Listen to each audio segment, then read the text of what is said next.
Welcome to our channel, where incredible stories come to life. Today, we're going on an amazing journey to learn about a real-life hero who changed the world with her words. You're going to hear a powerful story of courage, and by the end of this video, you'll not only learn English in an engaging way but also discover a deep sense of motivation to face your own challenges.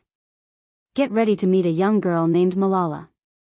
Her story is about finding your voice, even when fear tries to silence you. It's about how one person, armed with nothing but words and an unbreakable spirit, stood up for what was right and inspired millions. Let's begin. Imagine a beautiful place called the Swat Valley in Pakistan. It's a land of green mountains, clear rivers, and friendly people. This is where Malala Yousafzai was born on July 12, 1997. Her father, Yousafzai, was a teacher and ran a school. He loved books and learning, and he believed that education was the greatest gift anyone could receive. From a very young age, Malala loved to learn. She would often sit in her father's classroom, listening to his lessons, even before she was old enough to be a student herself.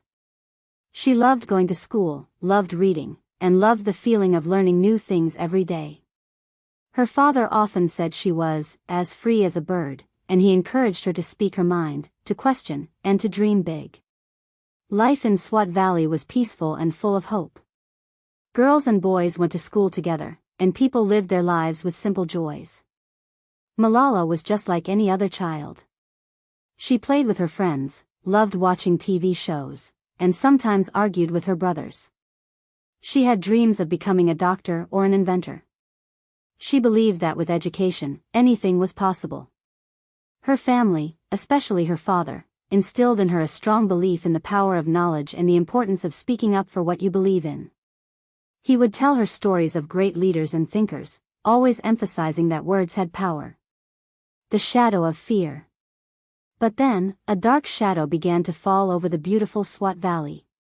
A group of extremists, known as the Taliban, started to gain power. They had strict and harsh rules. They didn't believe in freedom, and they especially didn't believe that girls should go to school. They wanted to control everything: how people dressed, what music they listened to, and what children learned. Their rules were frightening, enforced with threats and violence. Suddenly, the simple joys of life in Swat Valley started to disappear. Music was banned, TVs were destroyed, and men were forced to grow beards. But the most terrifying rule for Malala was the one about girls' education. The Taliban began to shut down girls' schools. One by one, the schools closed their doors, leaving thousands of girls without a place to learn.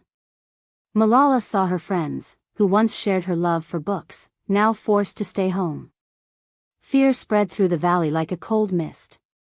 People were scared to speak out, scared to resist, because the Taliban used violence to enforce their will. Bombs exploded, and people were threatened. It was a time when fear tried to silence everyone. Malala, however, was different. She had been taught by her father to value education above all else. She couldn't understand why anyone would want to stop girls from learning. To her, education was light, and the Taliban were trying to plunge everyone into darkness. She felt a burning desire to do something, anything, to fight back against this injustice, even if she was just a young girl. The thought of a life without books, without learning, was more terrifying to her than the threats of the Taliban. In 2008, the situation became even worse. The Taliban announced that after January 15, 2009, no girl would be allowed to attend school. Malala was heartbroken and angry. She was only 11 years old, but she knew this was wrong. Her father, seeing her passion and courage, introduced her to a way to share her story with the world. A reporter from the BBC, a famous news organization, was looking for someone from Swat Valley to write a diary about life under the Taliban. It was too dangerous for an adult to do it, but perhaps a young girl could. Malala, with her father's encouragement, bravely stepped forward. To protect her identity, she used a different name, Gul Makai, which means cornflower in Urdu. On January 3, 2009, Malala's first diary entry was published on the BBC Urdu website. It began with a simple but powerful sentence: "I am afraid." She wrote about her nightmares, about walking to school with fear in her heart, and about the Taliban's strict rules. She described her fear that her school would be bombed. She wrote about her desire to continue her education, how she missed her friends who were no longer allowed to go to school, and the emptiness she felt.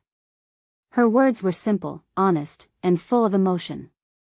They painted a clear picture of what life was like for children, especially girls, under the Taliban's oppressive rule. She described how the sound of bombs often broke the silence of the night, and how everyone lived with a constant sense of worry. She wrote about wearing her school uniform, even when school was closed, just to feel close to her dream of learning. She chronicled the shrinking world around her, how simple pleasures like watching TV or listening to music became dangerous acts. Her diary wasn't just about her, it was about all the children in Swat Valley whose lives were being stolen.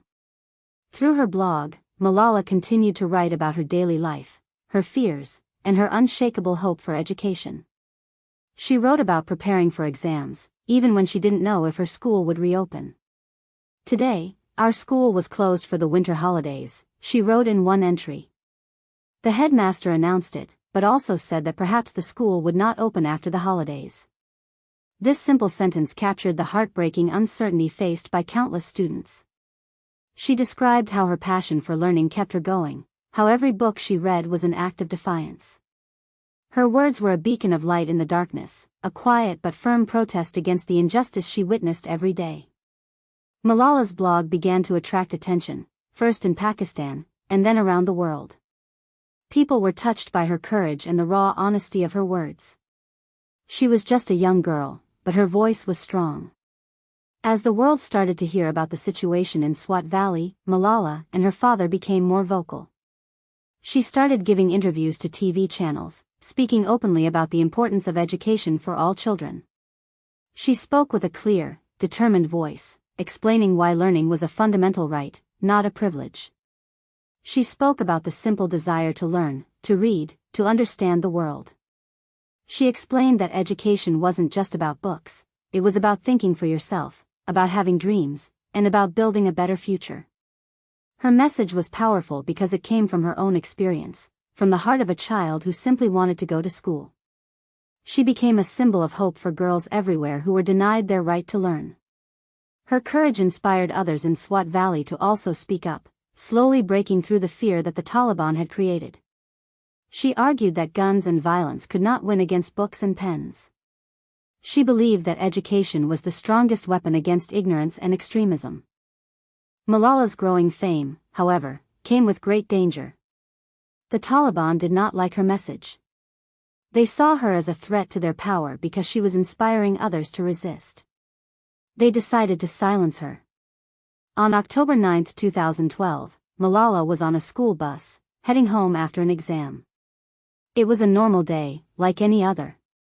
The bus was full of laughing, talking girls, excited to go home. Suddenly, the bus was stopped by two men. One of them boarded the bus and asked, "Who is Malala?" When her friends looked at her, he shot her in the head. It was a terrible act of violence, meant to stop her from ever speaking again. The world was shocked. News of the attack spread quickly, and people everywhere prayed for her. She was rushed to a local hospital and then, because her injuries were so severe, she was flown to a hospital in the United Kingdom for advanced medical care. Malala was in a critical condition. Doctors worked tirelessly to save her life. She underwent many surgeries, and her recovery was long and difficult. But slowly, with incredible strength and determination, she began to heal. Her recovery was a miracle, a testament to her unbreakable spirit. While she was recovering, millions of people around the world sent her messages of support and solidarity. Her story became a global rallying cry for education and peace. The attack, meant to silence her, had instead made her voice louder than ever before. It showed the world the extreme lengths to which some would go to deny girls their basic right to education. When Malala recovered, she didn't let the fear win. Instead, she became even stronger. She decided to use her story and her voice to speak for all the children in the world who were denied an education.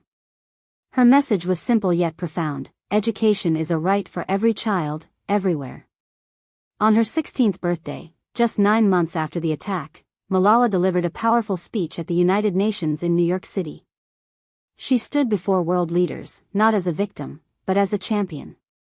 She spoke with grace and power, wearing a shawl that once belonged to Benazir Bhutto, a former Prime Minister of Pakistan who was also a victim of violence. In her speech, she famously said, "One child, one teacher, one book, and one pen can change the world." She also said, "The extremists are afraid of books and pens. The power of education frightens them." She emphasized that the attack on her was not just an attack on an individual, but an attack on education itself. Her words resonated deeply. She spoke about forgiveness and peace, stating that she did not hate the Taliban member who shot her. Instead, she wanted every child, including the children of the Taliban, to have the opportunity for education. This message of universal education and peace truly captivated the world. Her voice was no longer just for Swat Valley, it was for every child yearning for knowledge, every girl fighting for a textbook, every family hoping for a brighter future. She inspired millions, from students in remote villages to leaders in powerful nations. Her bravery showed people that even against great odds, one person's voice can make a difference. She transformed her personal tragedy into a global movement. Malala's activism continued. She traveled the world, meeting with presidents, prime ministers, and ordinary people, always sharing her message about the importance of education. She wrote a book about her life called I Am Malala, which became a bestseller and further spread her story. Her tireless work and incredible courage were recognized globally. In 2014, at the age of 17, Malala Yousafzai became the youngest person ever to win the Nobel Peace Prize. She shared the prize with Kailash Satyarthi, an Indian children's rights activist. The Nobel Committee recognized her for her struggle against the suppression of children and young people and for the right of all children to education. This award was not just for Malala, it was a symbol of hope for all children denied an education. In her Nobel lecture, she spoke about her journey from a girl in Swat Valley to a global advocate. She recounted how a terrorist tried to silence her, but instead, his actions gave her an even stronger platform. She reiterated her commitment to education for all, highlighting the millions of children around the world who are still out of school. She reminded everyone that the dream of every child is a pencil and a book, not a weapon. Her acceptance speech was another moment where her words resonated powerfully, proving once again that a peaceful voice can achieve more than any weapon. She used her global stage to amplify the voices of the voiceless, making sure that the struggles of children for education were heard loud and clear by the world's leaders. After winning the Nobel Peace Prize, Malala continued her work with even greater determination.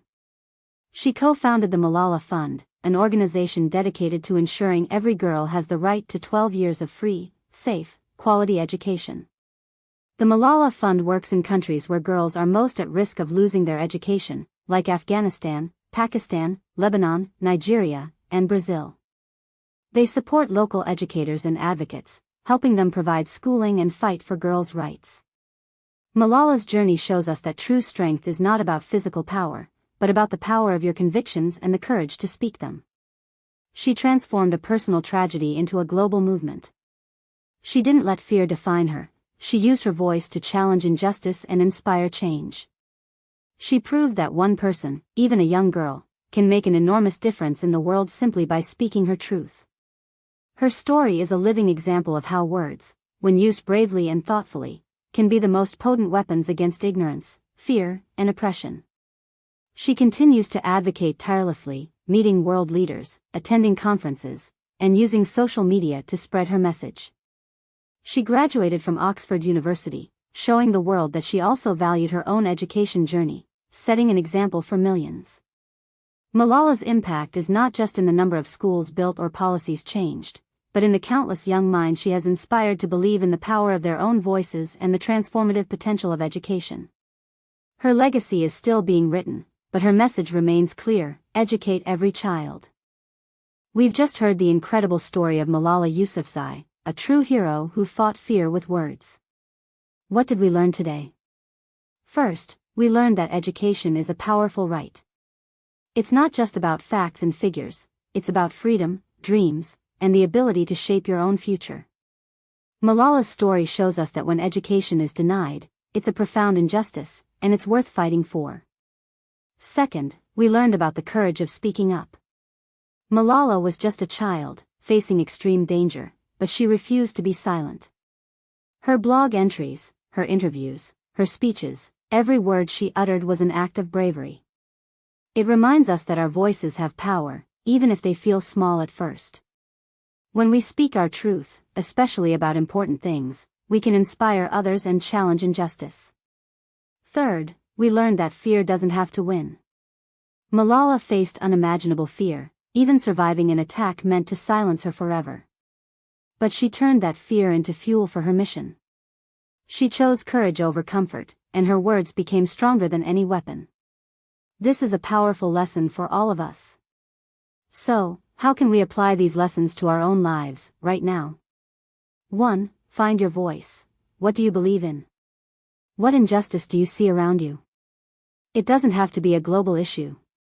Maybe it's a small act of kindness you can speak up for, or a wrong you can gently correct. Don't be afraid to express your thoughts and opinions, especially when they come from a place of truth and kindness. Start small, perhaps by sharing your ideas more confidently in conversations, or writing down your thoughts. Your words matter. 2. Embrace learning. Malala's entire fight was for education. Take a moment to appreciate your own opportunities to learn. Whether it's learning English through stories like this, studying a new skill, or reading a book about something you're curious about, embrace it. Every piece of knowledge makes you stronger, more informed, and more capable of making a positive impact. Set a small learning goal for yourself this week. 3. Don't let fear silence you. We all face fears. Sometimes it's the fear of failure, the fear of judgment, or simply the fear of trying something new. Malala shows us that courage isn't the absence of fear, but the decision to act despite it. What's one small step you can take today, even with a little fear in your heart, towards a goal or a belief that is important to you? It could be starting a new project, speaking up in a meeting, or even just trying a challenging English exercise. Malala's story is a profound reminder that words have incredible power. Use your words wisely, use them bravely, and use them to uplift yourself and others. If you found this story inspiring and helpful for your English learning journey, please consider sharing this video with someone who might also benefit from it. Your support helps us create more powerful stories and continue helping you learn English and find motivation in amazing tales like Malala's. Thank you for being here, and keep using your voice to make a difference.